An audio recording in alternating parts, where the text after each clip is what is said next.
दोस्तों मेरे channel Hargun Kaur stories ते तुहाडा बहुत बहुत स्वागत है। जेकर तुसी मेरे चैनल ते नवे हो तो मेरे चैनल नू सबसक्राइब जरूर करना ते वीडियो वधिया लगे तो लाइक जरूर करना। मेरे पति ने विआह दी पहली रात शराब पी के मेरे नाल जानवरां वर्गा सलूक किया। अत्याचार सहंदे सहंदे मेरे विआह नू 5 साल हो गए, पर मैं मां ना बन सकी। मैनू सारे बांझ कहण लगे। मैं अपना सहुरा घर छड्ड दिता। फिर एक दिन मेरे पति ने मैनू इन्नी वड्डी कंपनी दी मालकन बनिया देखा तो उसके होश उड़ गए। हर कुड़ी दी तरह पहली रात नू मैं अपने पति दे आउण दा बेसब्री नाल इंतज़ार कर रही सी। रात दे 12 वज गए पर मेरे पति दी कोई खबर नहीं सी। इंतज़ार करदे करदे 1 वज गया, उन्हां दी हाले तक कोई खबर नहीं सी। फिर 2 वजे कमरे का दरवाज़ा खुलिया ते मेरे पति कमरे दे अंदर आए तां ओह अपने पैरां ते खड़े भी नहीं हो सकते सी। डिगदे डिगदे बिस्तर ते पहुंचे। जदों ही मैं उसनूं सहारा दिता तो उन्होंने मैनू धक्का दे दिता अते कहा, साली तू मेरी जिंदगी मेरे तो खो लई, मेरा प्यार मेरे तो दूर कर दिता। इसकी सज़ा तेनू मैं दे के रहांगा। अते उन्होंने मैनू जानवरां दी तरह नोचिया। पूरी रात मैं रोंदी रही, रहम दी भीख मंगदी रही, पर उन्हां उत्ते तां कोई जानवर सवार हो गया सी। सवेरे 5 वजे मैनू होश आया। ना जाने कदों तक ये जानवर मैनू नोचदा रहा, मैनू पता ही नहीं लग्या। जदों मेरी अख खुली तो मेरियां अखां विचों हंझू नहीं रुक रहे सी। जो सुपने मैं लैके आई सी वो सारे सुपने सुहाग दी सेज दे चारे पासे पाटे कपड़ियां दे नाल राख हो चुके सी। पर हुण मेरा फटिया होया नसीब की कर सकदा सी। सवेरे 6 वजे मेरी सस ने मैनू आवाज़ लगाई, बहू उठ जा ते बाहर आ जा। मैं भी अपने हंझू पूंजे अते फिर नहा के बाहर आ गई अते चाह बना के अपने पति नू देन कमरे विच गई तां हाले तक सौ रहा सी। मेरा मन तां नहीं करदा सी, पर फिर भी मैं उसनू कहा, उठो जी चाह पी लो। मेरे पति ने अख खोली अते मैनू देखिया तां उसनू रात दा सीन याद आया कि किवें ओह रात नू राक्षस बनिया होया सी। मेरे पति ने शर्मिंदा हुंदे होए मैनू कहा, मीत मैनू माफ़ कर दे, मैं रात नू शराब दे नशे विच तेरे नाल बहुत गलत कीता। अते उस दियां अखां विच हंझू निकलण लगे।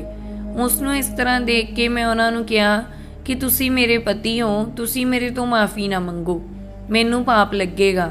बस तुसी अज तो बाद शराब पी के घर नहीं आओगे, मेरे नाल वादा करो।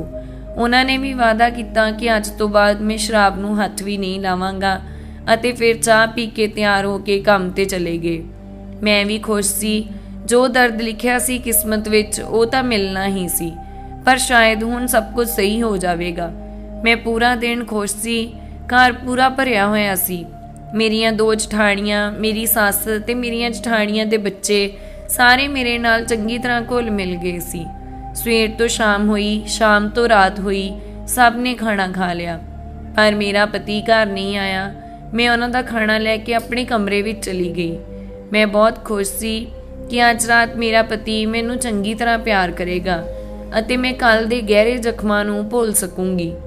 अज भी मेरा पति रात दे पूरे 12 वजे घर पहुँचा ते अज फिर वो शराब पी के आए। कल वाली कहानी उन्होंने अज फिर दोहराई। मैं हुण नहीं सह सकी। मैं उन्होंने रोकण की कोशिश की।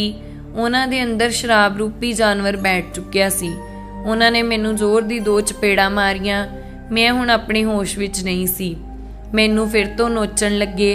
मैं सवेर दे 6 वजे उठी तां मेरी हिम्मत नहीं सी कि मैं बिस्तर तो नीचे भी उतर सकां, पर सब दे उठण दा समां हो चुकिया सी। जिवें तिवें करके उठ के बाथरूम तक पहुंची ते नहा के तैयार होके रूम तो बाहर निकल आई ते फिर चाह लैके रूम विच गई तां उवें ही कल दी तरह उन्हां दे ओही मगरमच्छ दे हंझू, ओही वादे मैं सुनदी रही अते अपनी किस्मत उत्ते रोंदी रही। हुण ये रोज़ दा हो गया सी। रोज़ रात नूं शराब पी के आउंदे अते मैं रोज़ रात नूं लुटदी रहिंदी अते जे मैं कदे पुछदी कि तुसी मेरे नाल इस तरह क्यों करदे हो, मैनू होर ज़्यादा दर्द मिलदा। इस तरह ही दर्द सहंदे सहंदे 2 महीने निकल गए, पर मेरा दर्द घट नहीं होया सी। सस भी मैनू पुछदी, बहू खुशखबरी कदों सुना रही है। ਹੁਣ ਮੈਂ ਉਹਨਾਂ ਨੂੰ ਕੀ ਦੱਸਾਂ ਕਿ ਕੋਈ ਸ਼ਬਦ ਹੀ ਨਹੀਂ ਸੀ ਮੇਰੇ ਕੋਲ। ਅੱਜ ਮੇਰੇ ਵਿਆਹ ਨੂੰ ਪੂਰੇ 5 ਸਾਲ ਹੋ ਚੁੱਕੇ ਸੀ। ਇਹਨਾਂ 5 ਸਾਲਾਂ ਵਿੱਚ ਮੈਨੂੰ ਆਪਣੇ ਪਤੀ ਦਾ ਪਿਆਰ ਇੱਕ ਦਿਨ ਵੀ ਨਸੀਬ ਨਹੀਂ ਹੋਇਆ ਸੀ। ਆਪਣੀ ਇੱਛਾ ਜ਼ਰੂਰ ਪੂਰੀ ਕਰ ਲੈਂਦੇ ਸੀ, ਉਹ ਵੀ ਮੇਰੀ ਇੱਛਾ ਦੇ ਬਿਨਾਂ, ਪਰ ਫਿਰ ਵੀ ਮਾਂ ਬਣਨਾ ਮੇਰੇ ਨਸੀਬ ਵਿੱਚ ਨਹੀਂ ਸੀ।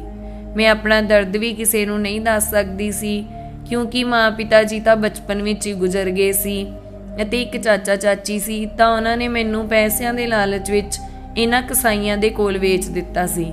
ਹੁਣ ਮੇਰਾ ਇੱਕ ਹੋਰ ਨਾਮ ਪੈ ਚੁੱਕਿਆ ਸੀ, ਬਾਂਝ। ਇੱਕ ਖੂਬਸੂਰਤ ਨਾਮ ਨੇਹਾ ਦੇ ਹੁੰਦੇ ਹੋਏ ਵੀ ਹੁਣ ਸਭ ਉਸ ਨਾਮ ਨੂੰ ਭੁੱਲ ਚੁੱਕੇ ਸੀ। ਚਾਹੇ ਮੇਰੇ ਨਾਲ ਜਠਾਣੀਆਂ ਹੋਣ ਜਾਂ ਸੱਸ, ਸਭ ਦੇ ਮੂੰਹ ਤੇ ਇੱਕ ਹੀ ਨਾਮ ਸੀ, ਬਾਂਝ। ਹੁਣ ਤਾਂ ਘਰ ਵਿੱਚ ਮੇਰੇ ਨਾਲ ਭਰਾਇਆਂ ਵਰਗਾ ਵਿਵਹਾਰ ਹੋਣ ਲੱਗਿਆ ਸੀ, ਜਿਵੇਂ ਮੈਂ ਕੋਈ ਅਛੂਤ ਹੋਵਾਂ।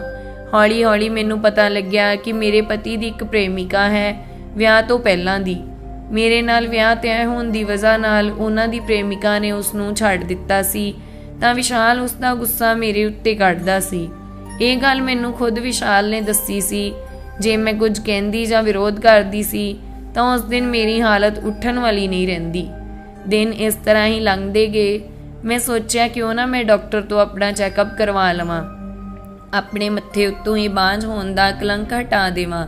ਇਸੇ ਲਈ ਮੈਂ ਇੱਕ ਦਿਨ ਇੱਕ ਲੇਡੀ ਡਾਕਟਰ ਨੂੰ ਮਿਲੀ ਅਤੇ ਉਸਨੇ ਮੇਰਾ ਚੈੱਕਅਪ ਕਰਨ ਤੋਂ ਬਾਅਦ ਮੈਨੂੰ ਦੱਸਿਆ ਕਿ ਨੇਹਾ, ਤੇਰੇ ਵਿੱਚ ਕੋਈ ਕਮੀ ਨਹੀਂ ਹੈ, ਇੱਕ ਵਾਰ ਆਪਣੇ ਪਤੀ ਦਾ ਚੈੱਕਅਪ ਕਰਵਾ ਲੈ। ਜਦੋਂ ਇਹ ਗੱਲ ਮੈਂ ਆਪਣੇ ਪਤੀ ਨੂੰ ਦੱਸੀ ਤਾਂ ਮੇਰੀ ਫਿਰ ਤੋਂ ਸ਼ਾਮਤ ਆ ਗਈ। ਉਸ ਦਿਨ ਮੈਂ ਪਹਿਲੀ ਵਾਰ ਜਾਣਿਆ ਕਿ ਅਸਲੀ ਦਰਦ ਕੀ ਹੁੰਦਾ ਹੈ। ਉਹਨਾਂ ਨੇ ਮੇਰੇ ਬੈਲਟਾ ਮਾਰ-ਮਾਰ ਕੇ ਮੇਰੇ ਜ਼ਖਮ ਕਰ ਦਿੱਤੇ ਸੀ। ਮੈਂ ਚੀਕਦੀ ਰਹੀ, ਚਿল্ਲਾਉਂਦੀ ਰਹੀ, ਪਰ ਮੈਨੂੰ ਕੋਈ ਵੀ ਬਚਾਉਣ ਦੇ ਲਈ ਨਹੀਂ ਆਇਆ ਸੀ। ਮੇਰੇ ਤੋਂ ਦਰਦ ਸਿਆ ਵੀ ਨਹੀਂ ਜਾ ਰਿਹਾ ਸੀ। ਮੇਰੀਆਂ ਅੱਖਾਂ ਵਿੱਚੋਂ ਖੁਦ ਹੀ ਹੰਝੂ ਨਿਕਲਣ ਲੱਗੇ। ਮੈਂ ਉੱਥੇ ਹੀ ਠੰਡੇ ਫਰਸ਼ ਉੱਤੇ ਸੌਂ ਗਈ। ਸਵੇਰੇ ਮੇਰੀ ਅੱਖ ਸੱਸ ਦੇ ਤਾਨਿਆਂ ਨਾਲ ਖੁੱਲੀ। ਉਹ ਮਹਾਰਾਣੀ ਸੁੱਤੀ ਹੀ ਰਹੇਗੀ ਜਾਂ ਕੋਈ ਕੰਮ ਵੀ ਕਰੇਗੀ, ਕਿੱਥੋਂ ਮੇਰੇ ਬੇਟੇ ਦੇ ਕਰਮਾਂ ਵਿੱਚ ਧਰੀ ਪਈ ਸੀ। ਮੈਂ ਹਿੰਮਤ ਕਰਕੇ ਉੱਠੀ ਤੇ ਘਰ ਦੇ ਕੰਮਾਂ ਵਿੱਚ ਲੱਗ ਗਈ, ਪਰ ਕਿਸੇ ਨੇ ਵੀ ਮੈਨੂੰ ਰਾਤ ਦੇ ਬਾਰੇ ਵਿੱਚ ਕੁਝ ਪੁੱਛਿਆ ਹੀ ਨਹੀਂ ਸੀ। ਇੱਕ ਵਾਰ ਮੇਰੀ ਵੱਡੀ ਜਠਾਣੀ ਦੀ ਮਾਂ ਸਾਡੇ ਘਰ ਆਈ ਤਾਂ ਉਹਨਾਂ ਨੇ ਵੀ ਮੇਰੀ ਸੱਸ ਦੇ ਕੰਨ ਭਰਨੇ ਸ਼ੁਰੂ ਕਰ ਦਿੱਤੇ ਕਿ ਜਾਨਕੀ, ਤੂੰ ਆਪਣੇ ਬੇਟੇ ਦਾ ਦੂਜਾ ਵਿਆਹ ਕਰਵਾ ਦੇ, ਉਸ ਦੇ ਵੀ ਬੱਚੇ ਹੋ ਜਾਣਗੇ। ਤੂੰ ਕਿੱਥੇ ਇਸ ਬਾਂਝ ਨੂੰ ਪਾਲ ਰਹੀ ਹੈ। ਮੇਰੀ ਸੱਸ ਵੀ ਉਸ ਦੀਆਂ ਗੱਲਾਂ ਵਿੱਚ ਆ ਗਈ ਤੇ ਮੇਰੇ ਪਤੀ ਦੇ ਲਈ ਕੁੜੀ ਲੱਭਣ ਵਿੱਚ ਲੱਗ ਗਈ। ਮੈਂ ਵੀ ਸਮਝ ਲਿਆ ਸੀ ਕਿ ਜਦੋਂ ਮੇਰੇ ਜੀਵਨ ਵਿੱਚ ਕੁਝ ਬਚਿਆ ਹੀ ਨਹੀਂ ਤਾਂ ਮੈਂ ਕਿਉਂ ਇਹ ਦਰਦ ਸਹਿਣ ਕਰਾਂ। ਮੈਂ ਫੈਸਲਾ ਕੀਤਾ ਕਿ ਮੈਨੂੰ ਤਲਾਕ ਲੈ ਲੈਣਾ ਚਾਹੀਦਾ ਆ। ਮੈਂ ਡਰ ਨੂੰ ਪਿੱਛੇ ਛੱਡ ਕੇ ਆਪਣੀ ਤਲਾਕ ਦਾ ਫੈਸਲਾ ਕਰ ਲਿਆ। ਇਤਫਾਕ ਦੇ ਨਾਲ ਉਸ ਰਾਤ ਫਿਰ ਤੋਂ ਮੇਰਾ ਪਤੀ ਸ਼ਰਾਬ ਪੀ ਕੇ ਆਇਆ ਤਾਂ ਮੈਂ ਬਿਸਤਰੇ ਤੇ ਪਈ ਸੀ ਤੇ ਆਉਂਦੇ ਹੀ ਉਹਨਾਂ ਨੇ ਮੇਰੀ ਕਮਰ ਤੇ ਲੱਤ ਮਾਰ ਕੇ ਮੈਨੂੰ ਹੇਠਾਂ ਸੁੱਟ ਦਿੱਤਾ। ਗਾਲ ਦਿੰਦੇ ਹੋਏ ਬੋਲੇ, ਮੈਂ ਆਇਆ ਹਾਂ ਤੇ ਤੂੰ ਸੁੱਤੀ ਪਈ ਆ, ਜਾ ਕੇ ਖਾਣਾ ਲੈ ਕੇ ਆ, ਮੈਨੂੰ ਭੁੱਖ ਲੱਗੀ ਆ। ਮੈਂ ਰਸੋਈ ਘਰ ਵਿੱਚ ਗਈ ਤੇ ਖਾਣਾ ਗਰਮ ਕਰਕੇ ਲੈ ਆਈ। ਖਾਣਾ ਤਾਂ ਅੱਜ ਮੈਂ ਵੀ ਨਹੀਂ ਸੀ ਖਾਧਾ, ਤਾਂ 2 ਥਾਲੀਆਂ ਵਿੱਚ ਖਾਣਾ ਲਿਆ ਕੇ ਮੈਂ ਬਿਸਤਰੇ ਤੇ ਰੱਖ ਕੇ ਬੈਠ ਗਈ। ਮੈਂ ਖਾਣ ਹੀ ਲੱਗੀ ਸੀ ਤਾਂ ਉਸਨੇ ਆਪਣੇ ਖਾਣੇ ਵਾਲੀ ਥਾਲੀ ਚੁੱਕ ਕੇ ਬੈੱਡ ਤੋਂ ਹੇਠਾਂ ਸੁੱਟ ਦਿੱਤੀ ਤੇ ਕਿਹਾ, ਤੂੰ ਬਾਂਝ, ਤੈਨੂੰ ਖਾਣਾ ਬਣਾਉਣਾ ਨਹੀਂ ਆਉਂਦਾ। ਮੈਂ ਫਟਾਫਟ ਪਾਸੇ ਹੋ ਕੇ ਖੁਦ ਤੇ ਗਰਮ ਖਾਣਾ ਡਿੱਗਣ ਤੋਂ ਬਚਾ ਲਿਆ ਤੇ ਹਿੰਮਤ ਕਰਕੇ ਕਿਹਾ, ਮੈਂ ਬਾਂਝ ਨਹੀਂ ਹਾਂ। ਸ਼ਰਾਬ ਪੀ ਕੇ ਤੁਸੀਂ ਆਪਣੇ ਆਪ ਨੂੰ ਕਮਜ਼ੋਰ ਕਰ ਲਿਆ ਹੈ ਤੇ ਦੋਸ਼ ਮੈਨੂੰ ਦੇ ਰਹੇ ਹੋ ਕਿ ਮੈਂ ਬਾਂਝ ਹਾਂ। ਉਹ ਉੱਠ ਕੇ ਮੇਰੇ ਮਾਰਨ ਦੀ ਕੋਸ਼ਿਸ਼ ਕਰਨ ਲੱਗੇ ਤਾਂ ਮੈਂ ਉਹਨਾਂ ਦਾ ਹੱਥ ਫੜ ਲਿਆ ਤੇ ਉਸ ਨੂੰ ਧੱਕਾ ਦੇ ਕੇ ਫਰਸ਼ ਤੇ ਸੁੱਟ ਦਿੱਤਾ। ਉਹ ਸ਼ਰਾਬ ਦੇ ਨਸ਼ੇ ਵਿੱਚ ਫਰਸ਼ ਤੋਂ ਉੱਠ ਕੇ ਰੌਲਾ ਪਾਉਂਦੇ ਹੋਏ ਕਹਿਣ ਲੱਗੇ, ਅੱਜ ਮੈਂ ਤੈਨੂੰ ਘਰੋਂ ਕੱਢ ਦੇਵਾਂਗਾ। ਮੈਂ ਵੀ ਪਲਟ ਕੇ ਜਵਾਬ ਦਿੱਤਾ, ਤੇਰੇ ਵਰਗੇ ਜਾਨਵਰ ਨਾਲ ਰਹੇਗਾ ਵੀ ਕੌਣ। ਬਸ ਫਿਰ ਕੀ ਸੀ। ਉਹਨਾਂ ਨੇ ਕਮਰੇ ਦਾ ਦਰਵਾਜ਼ਾ ਖੋਲ੍ਹਿਆ ਅਤੇ ਸਾਹਮਣੇ ਸਭ ਤਮਾਸ਼ਾ ਦੇਖਣ ਵਾਲੇ ਖੜੇ ਸੀ। ਮੈਂ ਵੀ ਗੁੱਸੇ ਵਿੱਚ ਸੀ। ਅੱਜ ਪਤਾ ਨਹੀਂ ਕਿੱਥੋਂ ਇੰਨੀ ਹਿੰਮਤ ਆ ਗਈ ਸੀ। ਅੱਜ ਸਾਰਾ ਗੁੱਸਾ ਹੀ ਕੱਢ ਦੇਣਾ ਚਾਹੁੰਦੀ ਸੀ। ਮੈਂ ਦੇਖਿਆ ਕਮਰੇ ਦੇ ਬਾਹਰ ਮੇਰੀ ਸੱਸ, ਮੇਰੀਆਂ ਦੋਨੇ ਜਠਾਣੀਆਂ ਅਤੇ ਜੇਠ ਖੜੇ ਸੀ। ਮੈਂ ਉਹਨਾਂ ਨੂੰ ਦੇਖਦੇ ਹੀ ਕਿ ਆ ਗਏ ਤਮਾਸ਼ਾ ਦੇਖਣ ਦੇ ਲਈ। ਸ਼ਰਮ ਨਹੀਂ ਆਉਂਦੀ ਆਪਣੇ ਨਪੁੰਸਕ ਬੇਟੇ ਦੀ ਕਮੀ ਨੂੰ ਛੁਪਾਉਣ ਦੇ ਲਈ ਮੇਰੇ ਉੱਤੇ ਦੋਸ਼ ਲਾ ਰਹੇ ਹੋ ਤੇ ਹੁਣ ਕਿਸੇ ਹੋਰ ਮਾਸੂਮ ਕੁੜੀ ਦੀ ਬਲੀ ਦੇਣ ਦੀ ਸੋਚ ਰਹੇ ਹੋ। ਆਪਣੇ ਬੇਟੇ ਦਾ ਦੂਜਾ ਵਿਆਹ ਕਰਨ ਤੋਂ ਪਹਿਲਾਂ ਉਸ ਦਾ ਚੰਗੀ ਤਰ੍ਹਾਂ ਇਲਾਜ ਕਰਵਾਓ, ਫਿਰ ਜਾ ਕੇ ਕਿਸੇ ਮਾਸੂਮ ਕੁੜੀ ਨੂੰ ਫਸਾਉਣਾ। ਇੰਨਾ ਸੁਣਦੇ ਹੀ ਮੇਰੀ ਸੱਸ ਨੇ ਕਿਹਾ, ਵਿਸ਼ਾਲ ਦੇਖ ਕੀ ਕਹਿ ਰਹੀ ਹੈ, ਕੱਢ ਇਸ ਨੂੰ ਹੁਣੇ ਘਰੋਂ। ਮੈਂ ਵੀ ਕਹਿ ਦਿੱਤਾ कि मैं भी नहीं रहना इस घर विच, मैं खुद ही चली जाती हाँ। मैं रात के 11 बजे ही घरों निकल गई, ना कोई बैग ना कोई समान, खाली हथ ते खाली जेब। पता नहीं कित्थे जाना है ते की करना है। बस मैनू हुण उस जेल विचों आज़ादी चाहिदी सी। मैनू कोई होश नहीं सी, मैं बस तुरदी जा रही सी। कित्थे जाना है की करना है कुछ नहीं पता सी। मैं तो अज खाना भी नहीं खादा सी, भुख दे मारे चक्कर भी आ रहे सी। एक कार मेरे सामने आके रुक गई। ये कुड़ी मरना है, कार दा ड्राइवर चीख के बोलिया। मैं जदों सामने रुकी कार नूं देखिया तां कार दीयां लाइटां दी रोशनी जिवें ही मेरियां अखां विच पई, मैं उत्थे ही डिग पई ते बेहोश हो गई। जदों होश आया तां खुद नूं एक घर दे रूम विच बिस्तर ते पाया। अख खोली तां मेरे सामने एक 50 साल दी खूबसूरत औरत बैठी सी, जिसका नाम कल्याणी देवी सी। उठ गई बेटी। उस औरत दे मूँहों बेटी शब्द सुन के पता नहीं की होया कि मेरे हंझू निकल आए ते मैं रोन लगी। उसने क्या रोंदी क्यों है? चंगा दस तू रहिंदी कित्थे है? तेरा घर कित्थे है? तू इन्नी रात नूं सड़क दे विचाले की कर रही सी? मैं बस हैरानी नाल उस रूम नूं अते उस औरत नूं देखी जा रही सी। मेरी निगाह घड़ी ते गई तां रात दे 2 वज रहे सी, मतलब कि मैं इत्थे 3 घंटियां तो बेहोश पई सी। जदों उसने देखा कि मैं कुछ बोल नहीं रही हाँ, वो खुद ही बोली, मैं भी ना किहो जी पागल औरत हाँ, पहला ये दस तू कुछ खावेंगी? मैनू भुख जोर नाल लगी हुई सी। मैं भी हाँ विच सिर हिला दिता। वो बाहर निकली ते 5 मिनट बाद फिर रूम दे अंदर आ गई। उसदे हत्थ विच एक प्लेट विच कुछ नमकीन ते बिस्कुट सी। अंदर आउंदे ही बोली, इन्नी रात हो गई है, खाना तो कुछ बचिया नहीं, यही खा लै। मैं जल्दी नाल पूरी प्लेट खत्म कर दिती। जदों खाना खत्म करके मैं उपर देखा तो औरत मैनू ही देखी जा रही सी अते मुस्कुरा रही सी। मैं भी शर्मिंदगी दे नाल कहा, वो आंटी जी अज मैं कुछ खादा नहीं सी तां भुख ज़्यादा ही लगी सी। उस औरत ने कहा, होर खाना? तां मैं कहा, नहीं आंटी जी। तां चंगा हुण दस तू कित्थों आई है, तेरा पति कित्थे है? उस औरत ने सवाल किया। आंटी जी मेरा कोई नहीं इस दुनिया विच। ये कह के मैं चुप हो गई। चंगा आराम कर, कल गल करांगे। वो ये कहंदे हुए रूम विचों बाहर निकल गई। मेरियां अखां विच नींद कित्थे सी? मेरे नाल जो कल होया अते जो अगे होण वाला सी उस दे बारे सोच रही सी। सोचदियां सोचदियां 5 वज गए। मेरियां अखां विच नींद भर आई अते मैं सौ गई। मैनू किसी ने डिस्टर्ब नहीं किया अते दोपहर दे 12 वजे उठी। पिछले 8 सालां विच पहली बार होया सी कि मैं 12 वजे तक सुत्ती पई रही। जल्दी नाल मूँह हत्थ धो के बाहर आई तां मेरियां अखां खुल्लियां दियां खुल्लियां रह गईयां। वो कोई छोटा मोटा घर नहीं सी, वो तां कोई आलीशान महल लग रहा सी। इन्ना वड्डा घर मैं अपनी जिंदगी विच पहली बार देखिया सी। सामने सोफे उत्ते ओही औरत बैठी सी, उसदे नाल एक 3 साल दी बच्ची सी।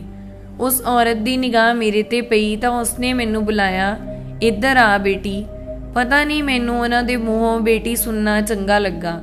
ये शब्द तां जिवें मैं भुल ही चुकी सी। इस घर विच आउण तो बाद मैनू 3 कारण मिले सी जिसने मैनू इस घर विच रहण दे लई लालची बना दिता। एक तां मैं देर तक सुत्ती रही ते मैनू किसी ने डिस्टर्ब नहीं किया। दूजा ये घर नहीं महल सी अते तीजा इस औरत दे प्यार नाल मैनू बेटी बुलाउणा। मैं उसदे कोल जाके बैठी तां उसने सब तो पहला किचन दे वल आवाज़ लगाई, कमला चाह लैके आ।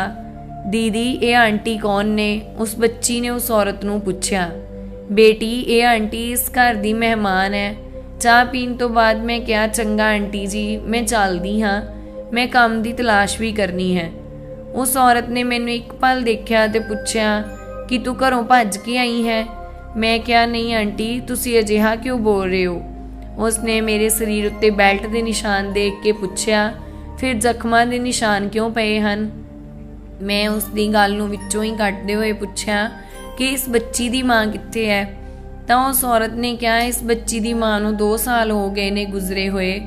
जदों रीत 1 साल दी सी तां इसदी माँ दी कार एक्सीडेंट विच मौत हो गई सी। उदों तो रीत नूं मैं पालिया है। कहंदे होए उसने फिर वही प्रश्न दोहराया। मैं उन्हां दे वल देखदे होए एकदम उन्हां दे पैरां विच बैठ के रोण लगी। दस बेटी की होया? उन्होंने बड़े प्यार नाल पुछया तां मेरे सबर दा बन टुट गया, क्योंकि मेरा दुख बनाउण वाला अज तक कोई नहीं सी। मैं शुरू तो लैके अंत तक अपने जीवन की पूरी किताब उन्हां दे सामने खोल दिती। मेरी पूरी कहानी सुनन तो बाद तां आंटी नूं यकीन ही नहीं होया कि कोई इन्ना जालम किवें हो सकदा है। मेरी गल खत्म हुंदे ही मैं कहा, हुण मैनूं जाना चाहिदा है आंटी जी। उस औरत ने मैनूं प्यार नाल बिठाया ते कहा, देख बेटी, की तू रीत दी देखभाल कर सकदी है? रब भी किहो जे जुलम करदा है। इस मासूम नूं मां दा प्यार ही नहीं नसीब होया। मैं भी तुरंत अपना सिर हाँ विच हिला दिता, क्योंकि मेरे अंदर तां वैसे भी लालच आ ही गया सी इस घर विच रहन दा। ठीक है आंटी जी, मैं अज तो रीत दा पूरा ध्यान रखांगी। मैं रीत नूं चुक्या ते उसदे खाने पीने दा सारा ध्यान रखन लगी। रात नूं उसनूं सुला दिता ते अगली सवेर मैं 6 वजे उठी, नहा धो के कमरे विचों बाहर आई तो सारा घर खाली सी। मैं रसोई विच गई ते समान लभन लगी। मैं अपने लिए चाह बना रही सी। बाहरों आवाज़ आई, कमला काकी मेरे लिए भी चाह बना दे, बहुत थक गया हाँ।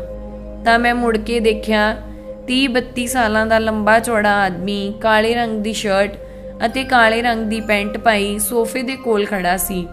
मैं चाह बनाई सी, जाके उसनूं फड़ा दित्ती। वो आदमी मैनूं एकदम घूरी जा रहा सी, तू कौन है ते कमला काकी कित्थे है? मैं डर गई सी। एक तां इन्नी सवेरे सवेरे वो इस घर दे अंदर आया ते फिर उसदा ये सवाल। मैं हिम्मत दे नाल कहा, मैं रीत दी देखभाल करन दे लई इत्थे आई हाँ, पर तुसी कौन? मेरे ही घर विच खड़ी हो के मैनू ही सवाल कर रही है? इन्नी हिम्मत हो गई तेरी? मैं रीत दा पापा हाँ। मैं हैरानी नाल कहा कि मैनू की पता सी कि तुसी रीत दे पापा हो। मैं तां इत्थे कल ही आई हाँ। इन्नी सवेरे सवेरे कोई इस तरह घर विच आवेगा तां पुछना तां बनदा। अच्छा ठीक है, ये दस कित्थों आई है? पहलां कदे बच्चे पाले ने तू? मैं नां विच जवाब दिता। उसनूं गुस्सा आ गया, किसने रखिया तेनू? मैं भी डरदी ने कहा कि उस आंटी ने। ये मां भी ना बिल्कुल पागल हो गई है। मैं उदास होके चुपचाप खड़ी रही। तां फिर उसने गुस्से विच कहा, तू हुण मेरे सिर ते ही खड़ी रहेंगी? जा जाके काम कर। मैं चुप करके रीत दे रूम विच चली गई ते उसनूं तैयार करके हेठां ले आई। मेरे चेहरे ते उदासी देख के आंटी ने पुछया, की होया? तां मैं उसनूं सवेर वाली सारी गल दस दित्ती, जिसनूं सुन के आंटी ने कहा, मेरा बेटा राधा दे जान तो बाद थोड़ा चिड़चिड़ा हो गया है। कोई भी उसदे चेहरे दी मुस्कान वापस लिया देवे तां मेरे कलेजे विच ठंडक पै जावेगी। वो उदास रहिंदा मेरा बच्चा। मैं सारा दिन उसदे बारे सोचदी रही। रीत भी मेरा उदास चेहरा देख के पुछन लगी, की होया आंटी? तां मैं उसनूं कुछ ना कहा, पर कोल बैठी उसदी दादी ने कहा, तेरे पापा ने तेरी आंटी नूं घूरिया है। सवेरे तो रात हुई तां रीत दे पापा घर आए तां रीत मेरी गोदी विच बैठी सी। आउंदे ही उन्होंने रीत नूं बुलाया, मेरा बच्चा आ जा पापा कोल। रीत ने अपने पापा नूं देखदे ही कहा, तुसी गंदे हो, आंटी नूं अज क्यों डांटिया? कहंदे होए रीत मेरे वल हो के बैठ गई। मैं उसनूं समझाया कि बेटा ये तेरे पापा ने, पापा नूं कदे भी अजिहा नहीं बोलदे, गंदी गल हुंदी है। चलो पापा नूं सॉरी बोलो। रीत ने अपने पापा नूं सॉरी बोलिया। रीत दे पापा मैनू ही घूरी जा रहे सी। मैं जल्दी नाल रीत नूं चुक्या ते रूम विच चली गई सुलाउण दे लई। रीत नूं सुलाउण तो बाद मैं हेठां आई तां आकाश जी बैठे मैनू घूर रहे सी। उन्होंने मैनू बुलाया ते कहा, मतलब तू मेरी बच्ची नूं मेरे खिलाफ करके मैनू मेरी बच्ची तो अलग करना चाहती है? मैं तेरे वर्गियां नूं चंगी तरह जानदा हाँ। बच्चा चोर गरोह विचों आ तू। मैं हुणे पुलिस नूं फोन करदा, नहीं तां चली जा इत्थों हुणे। मैं रोण लगी, वाह रे मेरी किस्मत, पहला बांझ फिर तलाक ते हुण बच्चा चोर गिरोह। किन्ने कलंक लगाने बाकी ने मेरी जिंदगी विच। मैं अक्खां विचों हंझू लुको के कहा, सर प्लीज़ पुलिस नूं फोन ना करियो, मैं हुणे चली जांदी हाँ इस घर नूं छड्ड के। मैं उसे गेट राही बाहर निकल गई। सारे मर्द इक्को जिहे हुंदे ने। मैं घरों तां निकल गई, पर मेरे सामने वही समस्या सी कि मैं हुण कित्थे जावां। 2 दिन दीयां खुशियां मेरे नसीब विच आईयां सी अते इन्हां 8 सालां विच मैं देखिया सी कि सारे मर्द इक्को तरह दे हुंदे ने, निर्दयी ते जालम। ਉਹਨਾਂ ਨੂੰ ਕਿਸੇ ਵੀ ਔਰਤ ਦੀਆਂ ਭਾਵਨਾਵਾਂ ਦੀ ਕੋਈ ਚਿੰਤਾ ਨਹੀਂ ਹੁੰਦੀ। ਜਿਵੇਂ ਮੇਰਾ ਪਤੀ ਸੀ ਉਵੇਂ ਹੀ ਆਕਾਸ਼ ਵੀ ਨਿਕਲਿਆ। ਮੈਂ ਰਸਤੇ ਵਿੱਚ ਤੁਰੀ ਜਾ ਰਹੀ ਸੀ ਤੇ ਮੈਨੂੰ 3 ਲੜਕੇ ਲੜਦੇ ਹੋਏ ਦਿਖਾਈ ਦਿੱਤੇ।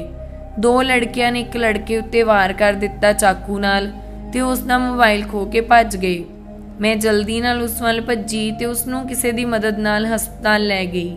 ਹਸਪਤਾਲ ਵਿੱਚ ਉਹਨਾਂ ਨੇ ਮੈਨੂੰ ਪੁੱਛਿਆ ਕਿ ਇਹ ਕੌਣ ਹੈ, ਤਾਂ ਮੈਂ ਜਲਦੀ ਨਾਲ ਜਵਾਬ ਦਿੱਤਾ ਕਿ ਮੈਂ ਨਹੀਂ ਜਾਣਦੀ ਇਸ ਨੂੰ ਕੌਣ ਹੈ, ਪਰ ਹਾਂ ਮੈਂ ਇਸ ਨੂੰ ਸੜਕ ਤੇ ਪਿਆ ਹੋਇਆ ਦੇਖਿਆ ਤਾਂ ਇੱਥੇ ਚੁੱਕ ਲਿਆਈ। ਉਹਨਾਂ ਨੇ ਉਸ ਦੇ ਪਰਸ ਵਿੱਚੋਂ ਇੱਕ ਕਾਰਡ ਕੱਢਿਆ ਤੇ ਉਸ ਦੇ ਘਰ ਫੋਨ ਲਾ ਦਿੱਤਾ। ਥੋੜੇ ਟਾਈਮ ਬਾਅਦ ਉਸ ਹਸਪਤਾਲ ਵਿੱਚੋਂ ਬਾਹਰ ਚੀਕਣ ਦੀਆਂ ਆਵਾਜ਼ਾਂ ਆਉਣ ਲੱਗੀਆਂ ਤਾਂ ਡਾਕਟਰ ਨੇ ਕਿਹਾ, ਆਕਾਸ਼ ਜੀ ਤੁਸੀਂ? ਤਾਂ ਆਕਾਸ਼ ਨੇ ਕਿਹਾ ਕਿ ਮੇਰਾ ਭਰਾ ਕਿੱਥੇ ਹੈ? ਤਾਂ ਡਾਕਟਰ ਆਕਾਸ਼ ਨੂੰ ਕਮਰੇ ਵਿੱਚ ਲੈ ਗਿਆ। ਆਕਾਸ਼ ਨੇ ਕਿਹਾ, ਛੋਟੇ ਕੀ ਹੋ ਗਿਆ ਤੈਨੂੰ? ਕਿਸੇ ਨੇ ਕੀ ਕੀਤਾ ਇਹ ਸਭ? ਇਹ ਕਹਿੰਦੇ ਹੋਏ ਆਕਾਸ਼ ਦੀ ਨਜ਼ਰ ਮੇਰੇ ਤੇ ਪਈ। ਮੇਰਾ ਤਾਂ ਸਾਹ ਹੀ ਰੁਕ ਗਿਆ। ਮੈਂ ਕਮਰੇ ਤੋਂ ਬਾਹਰ ਜਾਣ ਹੀ ਲੱਗੀ ਸੀ। ਉਸਨੇ ਮੈਨੂੰ ਸਿੱਧੇ ਕਿਹਾ ਕਿ ਤੂੰ ਇੱਥੇ ਕੀ ਕਰ ਰਹੀ ਹੈ? ਮੈਂ ਤੈਨੂੰ ਕਿਹਾ ਸੀ ਤੂੰ ਮੇਰੇ ਘਰ ਪਰਿਵਾਰ ਤੋਂ ਦੂਰ ਰਹਿ, ਬੁਲਾਵਾਂ ਪੁਲਿਸ ਨੂੰ? ਮੈਂ ਇੰਨਾ ਹੀ ਸੁਣਿਆ ਕਿ ਉੱਥੋਂ ਨਿਕਲ ਕੇ ਬਾਹਰ ਆ ਗਈ। ਹੁਣ ਮੈਂ ਬਾਹਰ ਹਸਪਤਾਲ ਦੇ ਬਣੇ ਹੋਏ ਸ਼ੈੱਡ ਵਿੱਚ ਬੈਂਚ ਤੇ ਬੈਠ ਗਈ। ਸਵੇਰ ਦੇ 4 ਵੱਜ ਚੁੱਕੇ ਸੀ। ਮੈਨੂੰ ਕੁਝ ਨਹੀਂ ਸੁੱਝਿਆ। ਮੈਂ 2 ਘੰਟੇ ਹਸਪਤਾਲ ਦੇ ਬਾਹਰ ਸਾਈਡ ਤੇ ਇੱਕ ਬੈਂਚ ਤੇ ਹੀ ਰੁਕਣ ਦਾ ਵਿਚਾਰ ਕੀਤਾ। ਸਵੇਰੇ ਚਾਨਣ ਹੋਵੇਗਾ ਤੇ ਦਿਮਾਗ ਚੱਲੇਗਾ ਕਿ ਕਿੱਥੇ ਜਾਣਾ ਹੈ। ਮੈਂ ਉਸ ਬੈਂਚ ਤੇ ਆ ਕੇ ਬੈਠ ਗਈ ਤੇ ਬੈਠੇ ਬੈਠੇ ਨੀਂਦ ਆ ਗਈ। ਹਸਪਤਾਲ ਦੇ ਅੰਦਰ ਡਾਕਟਰ ਜਦੋਂ ਕਮਰੇ ਵਿੱਚ ਗਈ ਤਾਂ ਉਹਨਾਂ ਨੇ ਪੁੱਛਿਆ, ਮਿਸਟਰ ਆਕਾਸ਼ ਉਹ ਕੁੜੀ ਕਿੱਥੇ ਹੈ ਜੋ ਇਸ ਨੂੰ ਇੱਥੇ ਲੈ ਕੇ ਆਈ ਸੀ? ਕੀ ਉਹ ਕੁੜੀ ਮੇਰੇ ਭਰਾ ਨੂੰ ਇੱਥੇ ਲੈ ਕੇ ਆਈ ਸੀ ਡਾਕਟਰ? ਆਕਾਸ਼ ਨੇ ਚੌਂਕਦੇ ਹੋਏ ਪੁੱਛਿਆ।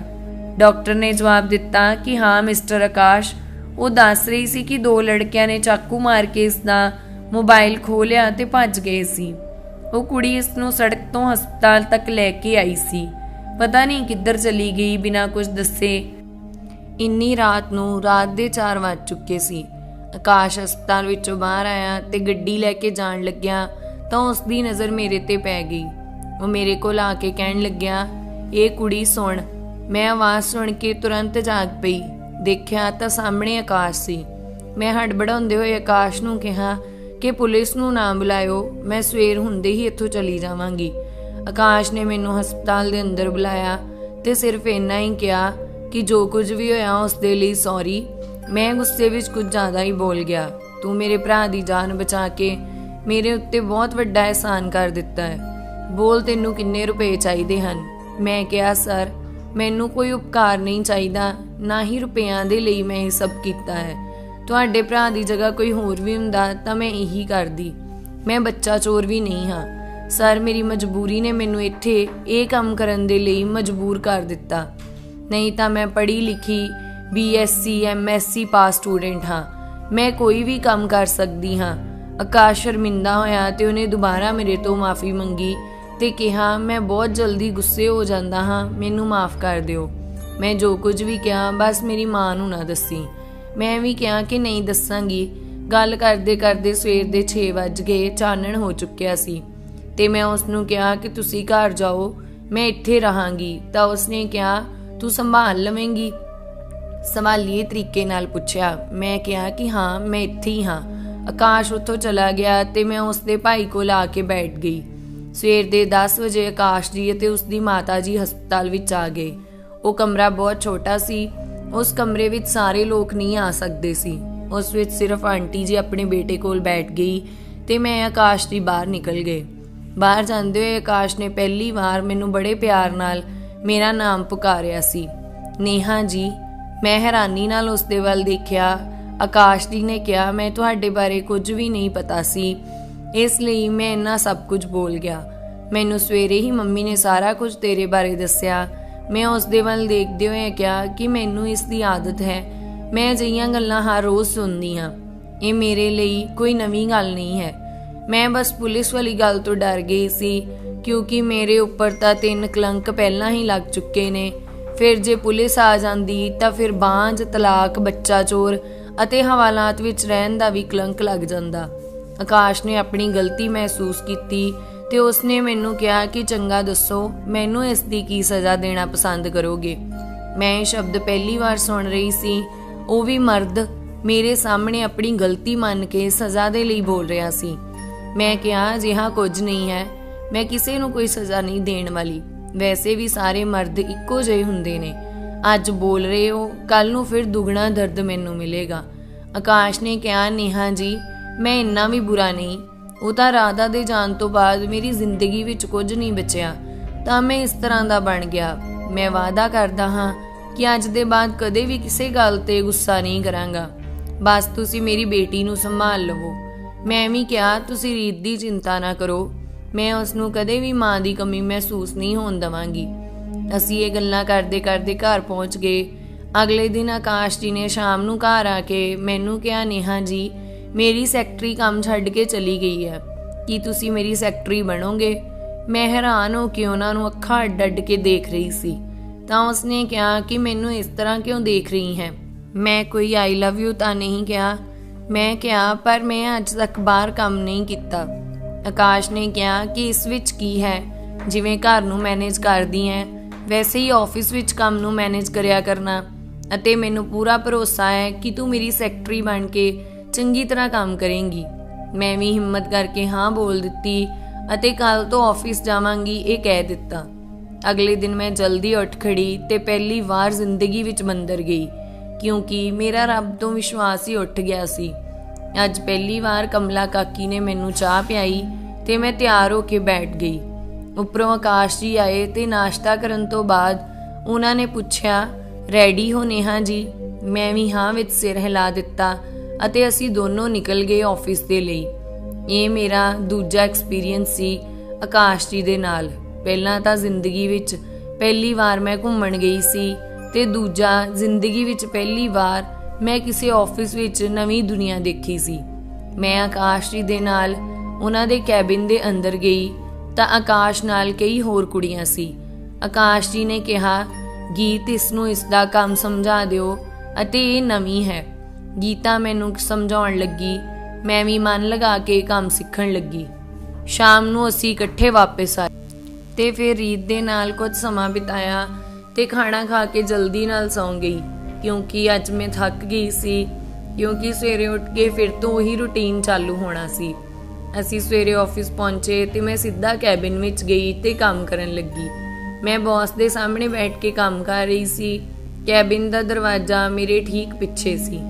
ਹਾਂ ਮਿਸਟਰ ਵਿਸ਼ਾਲ ਬੋਲੋ, ਕੋਈ ਕੰਮ ਸੀ? ਬੌਸ ਨੇ ਮੇਰੇ ਪਿੱਛੇ ਖੜੇ ਆਦਮੀ ਨੂੰ ਕਿਹਾ। ਉਹ ਬੌਸ, ਮੇਰੇ ਘਰ ਤੋਂ ਫੋਨ ਆਇਆ ਸੀ ਕਿ ਮੇਰੀ ਮਾਂ ਹੁਣੇ ਚੱਲ ਵੱਸੀ ਹੈ, ਮੈਨੂੰ ਛੁੱਟੀ ਚਾਹੀਦੀ ਹੈ। ਮੈਂ ਬਿਨਾਂ ਦੇਖੇ ਆਵਾਜ਼ ਤੇ ਨਾਮ ਨੂੰ ਪਹਿਚਾਣ ਲਿਆ ਸੀ। ਉਹੀ ਮੇਰਾ ਜ਼ਾਲਿਮ ਪਤੀ ਸੀ। ਜਦੋਂ ਮੈਂ ਆਪਣੀ ਸੱਸ ਦੀ ਮੌਤ ਦਾ ਸਮਾਚਾਰ ਸੁਣਿਆ ਤਾਂ ਦਿਲ ਧੱਕ-ਧੱਕ ਕਰਨ ਲੱਗਾ। ਉਹ ਕਿਹੋ ਜਿਹੀ ਵੀ ਸੀ ਪਰ ਹੈ ਤਾਂ ਮੇਰੀ ਸੱਸ ਸੀ। ਆਕਾਸ਼ ਜੀ ਨੇ ਉਹਨਾਂ ਨੂੰ ਛੁੱਟੀ ਦੇ ਦਿੱਤੀ ਤੇ ਉਹ ਚਲੇ ਗਏ। ਮੇਰੀਆਂ ਅੱਖਾਂ ਵਿੱਚੋਂ ਹੰਝੂ ਨਿਕਲਦਾ ਦੇਖ ਆਕਾਸ਼ ਨੇ ਮੈਨੂੰ ਮਜ਼ਾਕ ਕਰਦੇ ਹੋਏ ਕਿਹਾ, ਕੀ ਹੋਇਆ ਤੈਨੂੰ? ਤੂੰ ਕਿਉਂ ਇਸ ਤਰ੍ਹਾਂ ਰੋ ਰਹੀ ਹੈ, ਜਿਵੇਂ ਤੇਰੀ ਸੱਸ ਮਰ ਗਈ ਹੋਵੇ? ਮੈਂ ਵੀ ਉਹਨਾਂ ਨੂੰ ਕਿਹਾ, ਬੌਸ ਉਹ ਮੇਰੀ ਸੱਸ ਹੀ ਸੀ ਅਤੇ ਵਿਸ਼ਾਲ ਮੇਰਾ ਉਹੀ ਜ਼ਾਲਿਮ ਪਤੀ ਹੈ। ਆਕਾਸ਼ ਜੀ ਦੀ ਤਾਂ ਬੋਲਦੀ ਹੀ ਬੰਦ ਹੋ ਗਈ। ਮੈਂ ਕਿਹਾ ਕਿ ਹੁਣ ਦੱਸੋ ਕੀ ਹੋਇਆ, ਕੀ ਬੋਲ ਰਹੇ ਸੀ? ਆਕਾਸ਼ ਨੇ ਪੁੱਛਿਆ, ਤੂੰ ਚੱਲਣਾ ਆਪਣੀ ਸੱਸ ਦੇ ਘਰੇ? ਮੈਂ ਕਿਹਾ ਜਾਣ ਦੀ ਇੱਛਾ ਤਾਂ ਹੈ ਪਰ ਹਿੰਮਤ ਨਹੀਂ। ਉਹ ਲੋਕ ਫਿਰ ਤੋਂ ਮੈਨੂੰ ਗਾਲਾਂ ਦੇਣਗੇ। ਇਸ ਤਰ੍ਹਾਂ ਕਿਵੇਂ ਗਾਲਾਂ ਦੇਣਗੇ? ਚੰਦਨ ਇੰਡਸਟਰੀ ਦੀ ਮਾਲਕਨ ਨੂੰ। ਮੈਂ ਉਹਨਾਂ ਦੇ ਮੂੰਹੋਂ ਇਹ ਗੱਲ ਸੁਣ ਕੇ ਦੰਗ ਰਹਿ ਗਈ। ਉਹਨਾਂ ਨੇ ਕੂਲ ਹੁੰਦੇ ਹੋਏ ਕਿਹਾ, ਸਿਰਫ ਨਾਟਕ ਕਰਨਾ ਹੈ ਆਪਾਂ, ਰੀਤ ਨੂੰ ਵੀ ਨਾਲ ਲੈ ਕੇ ਜਾਵਾਂਗੇ ਤਾਂ ਕਿ ਤੇਰੇ ਚਰਿੱਤਰ ਤੋਂ ਬਾਂਝ ਹੋਣ ਦਾ ਕਲੰਕ ਮਿਟ ਸਕੇ। ਦੁਨੀਆ ਇੰਨੀ ਅੱਗੇ ਨਿਕਲ ਗਈ ਹੈ ਅਤੇ ਲੋਕ ਉੱਥੇ ਹੀ ਅਟਕੇ ਨੇ ਕਿ ਆਪਣੀ ਕੁੱਖ ਵਿੱਚੋਂ ਹੀ ਜਨਮ ਦੇਣ ਵਾਲੀ ਔਰਤ ਮਾਂ ਬਣਦੀ ਹੈ। ਜੇ ਇਹਨਾਂ ਵਿੱਚ ਇੰਨਾ ਹੀ ਦਿਮਾਗ ਹੁੰਦਾ ਤਾਂ ਬੱਚੇ ਦੇ ਲਈ ਤਾਂ ਕੋਈ ਹੋਰ ਉਪਾਏ ਵੀ ਹਨ। ਅੱਜ ਕੱਲ੍ਹ ਵਿਗਿਆਨ ਨੇ ਕਿੰਨੀ ਤਰੱਕੀ ਕਰ ਲਈ ਹੈ। ਮੈਂ ਉਹਨਾਂ ਦੀ ਗੱਲ ਸੁਣ ਕੇ ਰੋਣ ਲੱਗੀ। ਉਹਨਾਂ ਨੇ ਫੇਰ ਪੁੱਛਿਆ, ਕੀ ਹੋਇਆ? ਰੀਤ ਤੇਰੀ ਬੇਟੀ ਨਹੀਂ ਹੈ? ਮੈਂ ਕਿਹਾ, ਆਕਾਸ਼ ਜੀ ਰੀਤ ਮੇਰੀ ਬੇਟੀ ਹੈ ਤੇ ਮੈਂ ਉਸ ਦੀ ਮਾਂ। ਅੱਜ ਤੋਂ ਮੈਂ ਬਾਂਝ ਨਹੀਂ। ਫਿਰ ਅਸੀਂ ਦੋਨੋਂ ਆਫਿਸ ਤੋਂ ਨਿਕਲੇ ਅਤੇ ਘਰ ਪਹੁੰਚੇ। ਰੀਤ ਨੂੰ ਲੈ ਕੇ ਅਸੀਂ ਦੋਨੇ ਮੇਰੇ ਸਹੁਰੇ ਪਹੁੰਚੇ। ਰਸਤੇ ਵਿੱਚ ਹੀ ਆਕਾਸ਼ ਨੇ ਰੀਤ ਨੂੰ ਸਭ ਕੁਝ ਦੱਸ ਦਿੱਤਾ ਸੀ ਕਿ ਬੇਟਾ ਹੁਣ ਤੂੰ ਆਂਟੀ ਨੂੰ ਮੰਮੀ ਬੋਲਣਾ। ਰੀਤ ਵੀ ਛੋਟੀ ਜਿਹੀ ਉਮਰ ਵਿੱਚ ਹੀ ਸਮਝਦਾਰ ਹੋ ਗਈ ਸੀ। ਅਸੀਂ ਜਿਵੇਂ ਹੀ ਸਹੁਰੇ ਪਹੁੰਚੇ ਤਾਂ ਸਭ ਦਾ ਰੋਣਾ ਧੋਣਾ ਚਾਲੂ ਸੀ। ਮੈਂ ਤਾਂ ਪੂਰੀ ਤਰ੍ਹਾਂ ਤਿਆਰ ਹੋ ਕੇ ਗਈ ਸੀ क्योंकि मैनू उसके घर विच मातम तो मतलब नहीं सी। मैं तो उन्होंने अपनी दौलत अते अपनी बेटी नूं दिखाउणा सी। मेरे अंदर जांदे ही सब दी नज़र साडे उपर ही सी। मेरा पति मैनू देखदियां ही चिड़ गया, तू इत्थे की करना ही है, तेनू तां मैं घर तो कढ दिता सी। पिछों आवाज़ आई कि असीं चले जांदे हां। मेरा पति एकदम घबरा गया। बॉस तुसी? हाँ भरा तेरे गम च शामिल होने लई आए सी, तू सानू दरवाजे तो ही भेज रहा है। मेरे पति ने घबराउंदे होए कहा, नहीं सर तुहानू नहीं, वो तो मैं इन्हां नू बोल रहा सी। उदों ही रीत की आवाज़ आई, मम्मी ये अंकल कौन ने जो इन्ना उच्ची बोल रहे ने। मैं रीत नू जवाब दिता कि बेटा ये अंकल एक राक्षस है। मेरे कहण ते ही विशाल रीत दे वल आउण लग्या।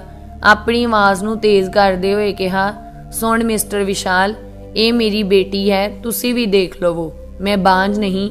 जिस औरत नू तू अपनी जुत्ती समझदा सी वो इन्नी वड्डी कंपनी दी ओनर बन गई। विशाल दे साह सुक गए। वो मेरे वाल अखां अड अड के वेखण लग्या। मेरे जेठ अते जठाणियां दा भी यही हाल सी। किसे दे मूँह विचों एक शब्द भी नहीं निकलिया। सब हक्के बक्के रह गए। आकाश जी सानू माँ बेटी नू लैके घर आ गए। घर आके मैं आंटी नू सब कुछ दस्सिया ते आंटी कहण लगी, तुसी चंगा किता उत्थे चले गए।